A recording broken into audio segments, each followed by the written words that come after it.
اللہ اللہ اللہ صلو علیہ وآلہ صلو علیہ وآلہ۔ وہ کمال حسن حضور ہے کہ گمان نقص جہاں۔ عقائد و عبادات مرتب مفتی محمد صدیق ہزاروی سعیدی الازہری، سابق شیخ الحدیث، جامعہ نظامیہ رضویہ لاہور۔ ترتیب جدید شکور احمد ضیاء سیالوی۔ صلو علیہ وآلہ صلو علیہ وآلہ۔ ٹاپک نمبر 7، صحابہ کرام رضی اللہ عنہم کا بیان۔ سوال نمبر 1، صحابی کسے کہتے ہیں؟ الجواب، وہ شخص جس نے ایمان کی حالت میں حضور صلی اللہ علیہ وآلہ وسلم کو دیکھا ہو یا آپ صلی اللہ علیہ وسلم کے ساتھ کچھ وقت گزارا ہو اور ایمان پر ہی فوت ہوا ہو، اسے صحابی کہتے ہیں۔ سوال نمبر 2، صحابہ کرام رضی اللہ عنہم کی فضیلت بتائیے۔ الجواب، حضرت جابر رضی اللہ عنہ سے مروی ہے کہ آپ صلی اللہ علیہ وسلم نے فرمایا، جس مسلمان نے مجھے دیکھا اسے آگ نہیں چھوئے گی، بحوالہ ترمذی شریف، حدیث نمبر 3858۔ صحابہ کرام رضی اللہ عنہم تمام اولیاء، شہیدوں اور دیگر مسلمانوں سے افضل ہیں۔ سوال نمبر 3، صحابہ کرام رضی اللہ عنہم کا نام کیسے لینا چاہیے؟ الجواب، صحابہ کرام کا نام لیتے وقت رضی اللہ عنہم کہنا چاہیے اور ایسے ہی لکھتے وقت ساتھ لکھنا چاہیے، اور ایک صحابی کے لیے رضی اللہ عنہ کہنا اور لکھنا چاہیے۔ سوال نمبر 4، کیا صحابہ کے علاوہ دیگر بزرگوں کے لیے بھی رضی اللہ عنہ کہہ سکتے ہیں؟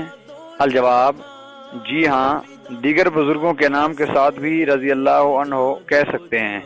بحوالہ در مختار، جلد نمبر 5، صفحہ نمبر 480۔ لیکن بہتر یہ ہے کہ دیگر مسلمانوں، اولیاء کرام وغیرہ کے نام لیتے وقت رحمہم اللہ یا علیہم الرحمہ کہیں اور ایسے ہی لکھتے وقت ساتھ لکھیں، اور ایک ولی کے لیے رحمہ اللہ یا علیہ الرحمہ یا رحمت اللہ علیہ کہیں اور لکھیں۔ سوال نمبر 5، صحابہ کرام رضی اللہ عنہم کی تعداد کتنی ہے؟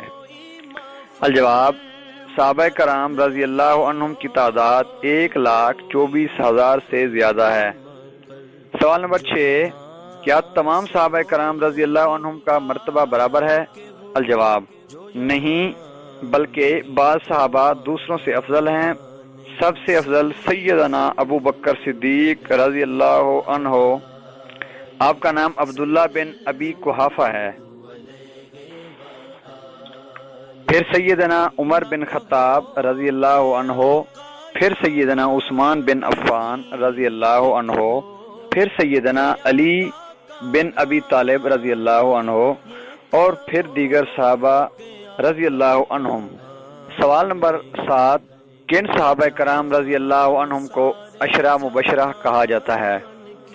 الجواب، ایک حدیث پاک میں نبی کریم صلی اللہ علیہ وآلہ وسلم نے 10 صحابہ کرام کو جنت کی بشارت یعنی کہ خوشخبری دی ہے، انہیں عشرہ مبشرہ کہا جاتا ہے۔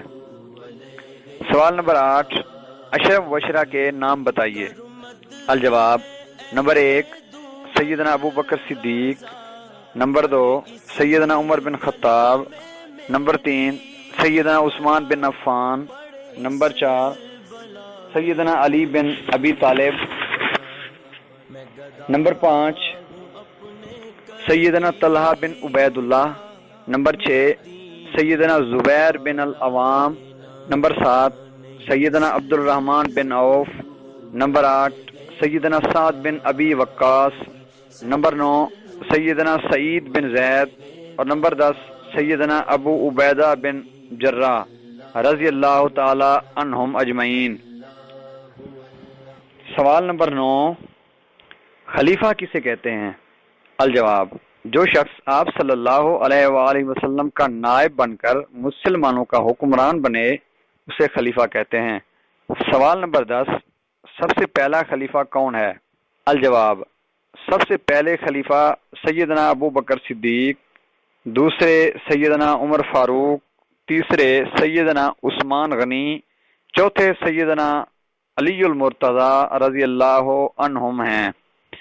اور جو شخص سیدنا ابو بکر صدیق اور سیدنا عمر فاروق رضی اللہ عنہما کو خلیفہ نہ مانے وہ کافر ہے۔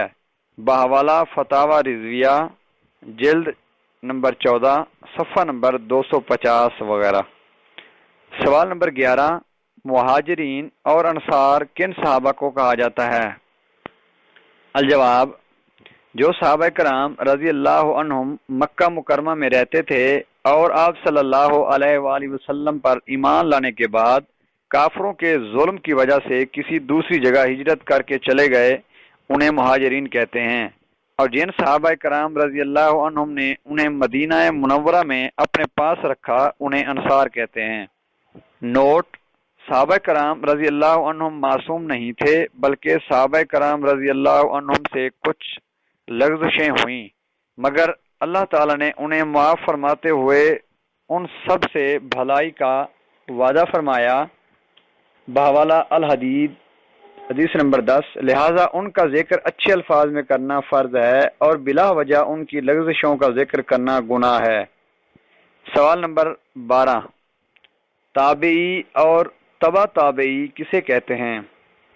الجواب، جس شخص نے کسی صحابی کی زیارت کی ہو اسے تابعی کہتے ہیں، اور جس نے کسی تابعی کی زیارت کی ہو اسے تبع تابعی کہتے ہیں۔